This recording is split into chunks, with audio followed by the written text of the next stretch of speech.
Il n'y a pas longtemps, le président américain a fait une tournée dans les Émirats Arabes Unis. C'est-à-dire, il est parti au Qatar, il est parti un peu en Arabie Saoudite, tout ça là. Il est parti un peu revoir un peu les coopérations avec ces pays-là en fait. Et on va s'inspirer un peu de ça parce que John Young a écrit un texte qui m'a vraiment touché et que j'ai vraiment envie qu'on en parle dans cette vidéo. Sur ce... Non, faut pas aller jusque-là, tout de même.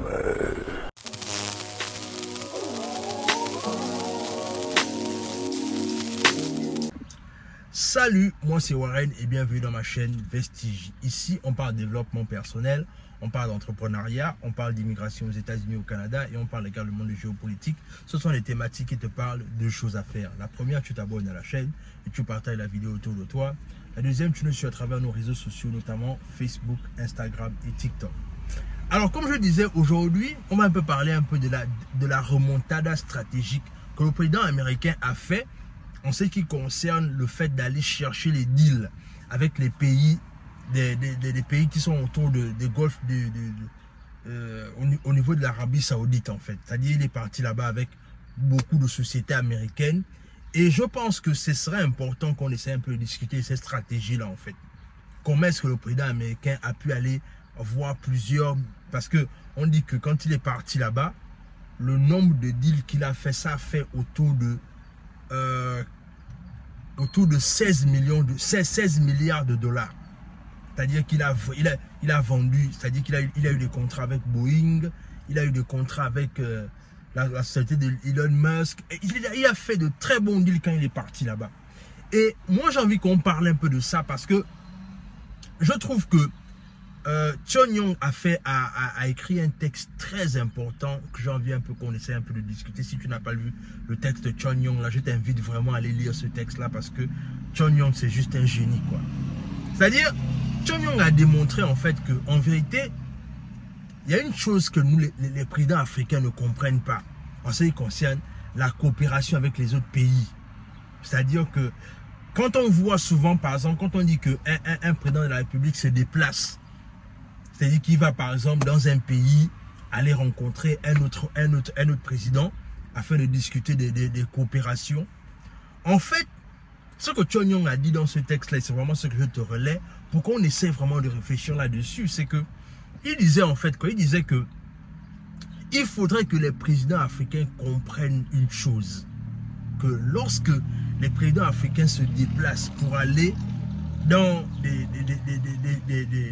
aller rencontrer d'autres pays, il faut apprendre à ce que les présidents africains se déplacent avec des entrepreneurs. C'est-à-dire, comment est-ce qu'on doit créer des champions nationaux? C'est vraiment ça d'où réside toute la question. On se pose la question de savoir comment se fait-il qu'en Afrique, beaucoup de pays africains ne comprennent pas la nécessité de savoir créer des champions nationaux, c'est-à-dire des entrepreneurs africains qui vont faire la fierté de leur pays. Mais la vérité, c'est que le problème est très simple. C'est que lorsque certains présidents africains vont voir certains présidents à l'étranger pour faire des coopérations, il faudrait que ces présidents africains-là comprennent la nécessité d'emmener les entrepreneurs avec eux. Il ne faut pas seulement dire qu'on se déplace avec tout le cabinet où on se déplace avec pratiquement la moitié du gouvernement pour aller juste se balader. Non! À un moment donné, quand un président africain dit qu'il veut créer des champions nationaux, il faut arriver à aller se déplacer aller voir dans ces pays-là avec les personnes qui ont déjà des business. Parce que ce qui va se passer, c'est quoi? C'est-à-dire que non seulement il y aura des coopérations qui vont se dresser de pays à pays, mais il y aura aussi des partenariats qui vont se faire avec des entreprises. C'est-à-dire entre entrepreneurs de ces deux pays-là, ils vont s'asseoir, ils vont parler de business, ils vont peut-être parler de comment est-ce qu'ils peuvent assister l'entrepreneur qui a du mal, par exemple, à véritablement décoller. Ils vont voir comment est-ce qu'ils peuvent apporter une assistance. Ils vont même parfois signer des deals qui vont faire en sorte que ce dernier, peut-être aura plus de revenus dans le sens là où il pourra mieux gérer ses entreprises grâce au fait que quand il voyage avec le président de la République pour l'amener partout là où il va en fait. Mais le problème qui est fait, c'est que nos présidents africains, à chaque fois qu'ils se déplacent, ils sont toujours en train de se déplacer avec les membres du gouvernement. Ils sont toujours en train de se déplacer avec tout le cabinet présidentiel. Pour aller faire quoi? Alors que le président Donald Trump a montré comment est-ce qu'on fait le business. C'est-à-dire, moi je ne suis pas fan de Trump, hein, mais je connais que ce monsieur-là, il connaît le monde des affaires. Il connaît le monde des affaires. Et en vérité, ce sera mensonger de ne pas vouloir s'en inspirer. Ce sera réducteur de ne pas vouloir s'en inspirer. Le monsieur connaît comment faire les affaires. Et comme il connaît comment faire les affaires, il faut regarder et copier. C'est aussi simple que ça. Le président américain, lui, à chaque fois qu'il se déplace, il emmène les entrepreneurs des États-Unis avec lui. Le président de la France, pareil. Le président de la Chine, pareil. Quand est-ce que les présidents africains vont commencer à faire ça? Que de simplement dire qu'à chaque fois qu'on dit qu'on se déplace, oh non, le directeur de cabinet de tel, le ministre tel, et vous allez faire quoi là-bas? On a besoin que ce sont les entrepreneurs qui se déplacent avec le président de la République pour aller négocier des contrats, pour aller chercher des contrats, pour aller chercher des opportunités. Ce sont des entrepreneurs qui doivent se balader avec le président de la République. Et encore que là aussi, quand on va parler des entrepreneurs au niveau du Gabon, vraiment, c'est-à-dire, là encore, c'est encore une autre histoire.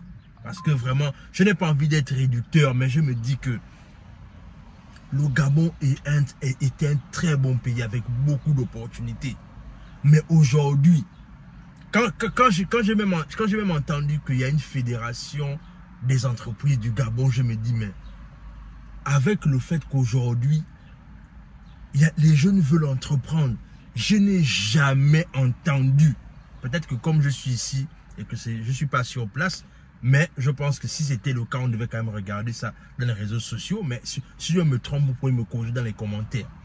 Je n'ai jamais entendu que la fédération des entreprises du Gabon a même initié des projets là où ils essayent d'échanger avec les jeunes entrepreneurs, là où ils essayent de créer des financements pour les jeunes entrepreneurs, là où ils essayent de faire des conférences, débats avec les jeunes entrepreneurs, ou même parfois créer des concours là où ils vont mettre des fonds pour pouvoir encourager les jeunes entrepreneurs gabonais. Je me souviens une fois, j'avais vu une publicité là où on disait que le monsieur là, Henri-Claude Yima, qui est quelqu'un que je respecte beaucoup parce que c'est un entrepreneur à succès. Mais j'avais vu une publicité là où on disait que Henri-Claude Yima devait aller pour une conférence en Côte d'Ivoire pour aller parler d'entrepreneuriat et de business là-bas.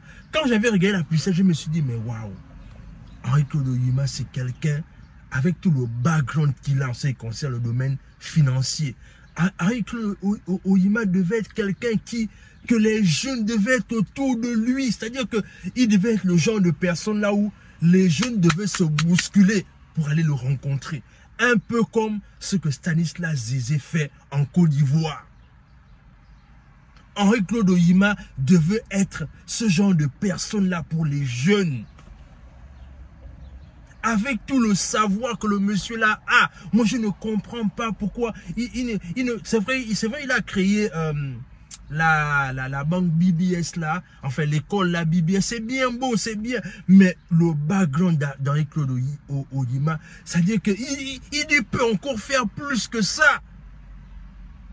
Créer des conférences. Faites des choses, mais encouragez la jeunesse à entreprendre de façon propre. C'est pas les choses que je vois à la télé, on est en train de dire que l'entrepreneuriat, tout le monde doit maintenant entreprendre. Non, entreprendre, c'est pas dans le désordre. Entreprendre, il faut savoir, il y a la méthode. C'est-à-dire que quand on pousse tout le monde à entreprendre n'importe comment comme ça, là, combien vont réussir? À la fin, beaucoup vont abandonner parce qu'il n'y a pas de bonnes stratégies qui sont mises derrière. Mais alors que si ceux qui ont déjà réussi structurent bien les choses, afin de pouvoir aider les jeunes qui sont derrière, il y aura plus de personnes qui vont rester dans l'entrepreneuriat. Mais à la lieu là, je suis en train de voir là qu'on dit que l'entrepreneuriat, c'est la réponse au chômage. Ça ne va pas marcher. Ça ne marche pas comme ça. Donc, il est temps véritablement que l'on crée des champions nationaux. Mais pour qu'on crée des champions nationaux, il faut aussi que le président comprenne la nécessité que lorsqu'il part en voyage, il emmène des entrepreneurs avec eux. Et encore là aussi, ça justifie le fait que il faut commencer à recenser véritablement qui fait quoi. Ben écoutez, je ne veux pas que cette vidéo soit longue, peut-être que je vais faire la deuxième partie de cette vidéo, mais je voulais simplement vous expliquer que pour créer des championnats, des champions autant pour moi nationaux en ce qui concerne l'entrepreneuriat au pays, voilà ce qu'il faut faire. Dites-moi ce que ça vous inspire dans les commentaires. Sur ce, on se dit à la prochaine.